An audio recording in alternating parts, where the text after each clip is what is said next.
Ang daming sapot dito ha. Nasa na kaya ang gagamba nito? Ano paring Ricky? May nakita ka na ba dyan? Tingnan mo tong nakita kong gagamba pre. Mukhang matapang. Ayos paring Guren. Matapang nga yung gagambang yan.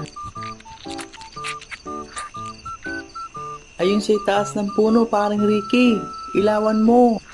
Oo nga pre. Ang laki nun. Kaya alam di naman tayo marunong umakyat ng puno. Alam mo ba, parang Noah? Napanaginipan kita kagabi.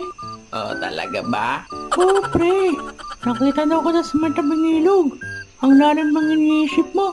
Tapos, malungkot ka pa. Lalapitan sana kita para kausapin. Kaya lang, bigla kang tumayo tapos naghugas ng puwet. Puro ka talaga kalokohan, Tikoy. Iwan kaya kita dito.